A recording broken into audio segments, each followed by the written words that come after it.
Alright, so story time. I almost cut somebody's eyebrows off. This old man sits down in my chair.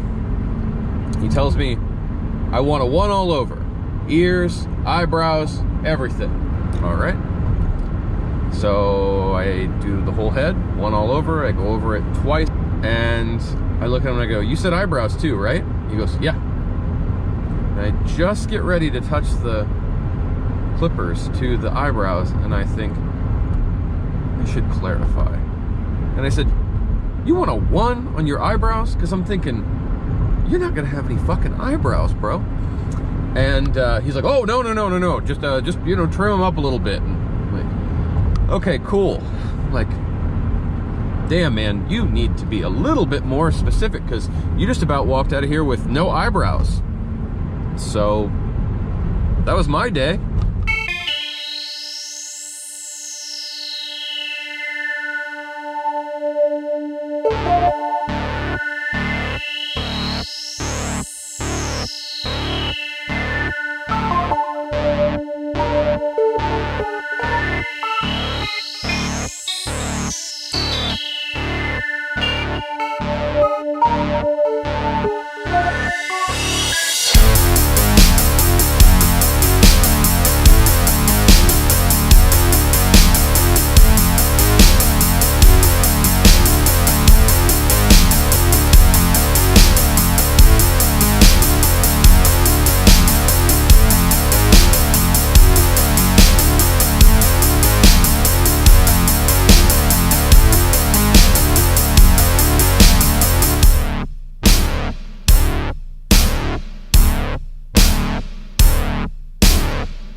So I'm a couple weeks into barber school now, and cutting hair, you know, every day or 5 days a week.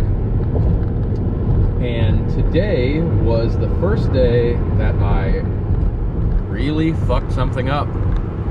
So I knew it was gonna come at some point, just kind of didn't know when, because it's kind of inevitable, right? When you're learning to do something that you're gonna mess up. And I'd heard everybody else at school talk about it, so today was my turn.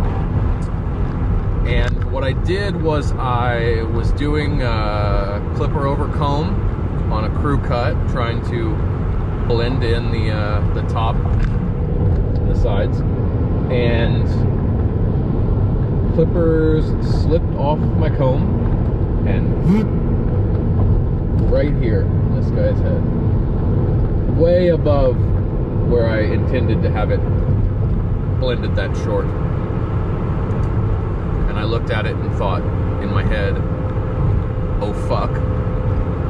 And it was like, well, maybe, like, I had my clippers all the way open, so maybe I can take the sides a little shorter. It was just like a 1A on the sides, so that really shouldn't be that much shorter, but apparently the way it hit, it was.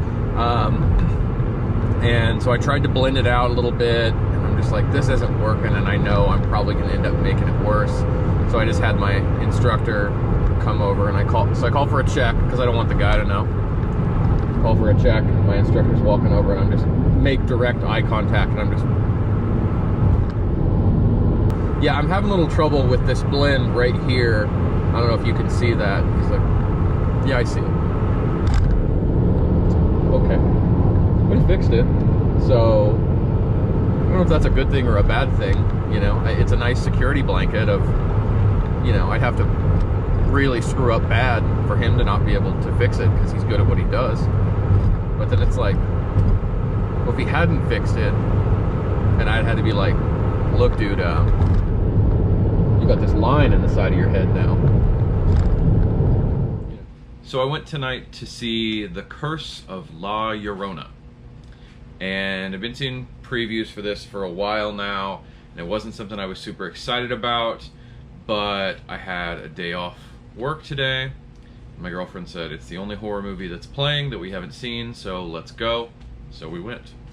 I was pleasantly surprised. I think that for just about any horror movie, going in with low expectations is probably a good thing. And it definitely helps this out.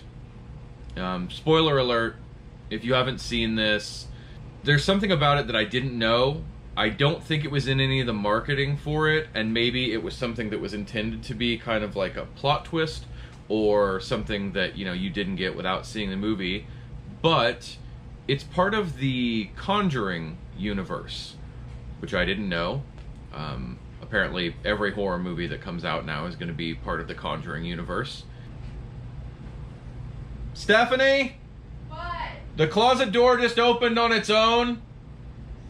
I mean, the first Conjuring movie was incredible. I loved it. I felt like it went against a lot of the like conventions, not just of horror movies, but of movies in general. There were a lot of things where they did the opposite of what you'd expect, and I loved that. Second Conjuring movie I liked, but not nearly as much. Annabelle I thought was fine. The second Annabelle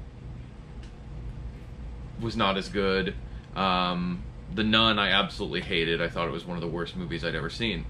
So this I would put, you know, right there with that first Annabelle movie and the second Conjuring probably, but not as good as the first Conjuring.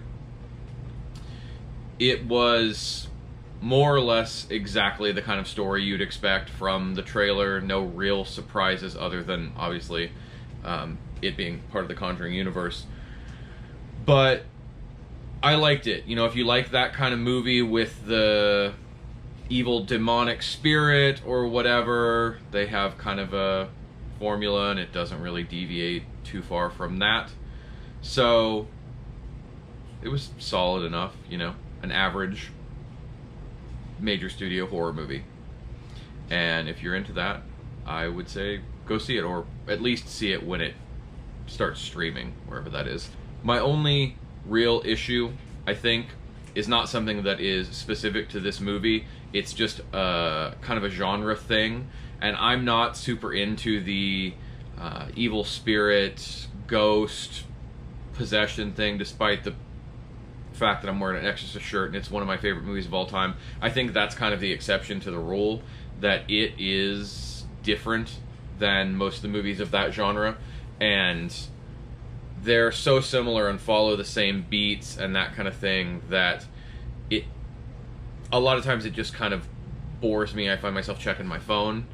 You know, like I said, there's exceptions to everything, but to me, if you're gonna give me a run-of-the-mill ghost paranormal type movie, evil spirit movie, or a run-of-the-mill slasher movie, I'm always gonna go for the slasher movie, because I think the kind of you know, C grade, you know, level of that type of movie is just more interesting to me. Maybe it's just that it's that scarier, and that's something that I can process, of this really happening more than the ghost type thing. But that's why I feel like I always am kind of down on those kinds of movies. When I went to see the first Conjuring, I thought, well, this isn't going to be good, but I'm going to go. And the same thing for the first Insidious movie. Both those I kind of think the same way. I went in and was like, I mean, I know what this is going to be, and it'll be fine, but I'm not going to be excited. And then I left both of them like, wow, those were awesome. And, you know, I didn't walk out of La Llorona with my mind blown, but I didn't walk out pissed off that I sat through it. So.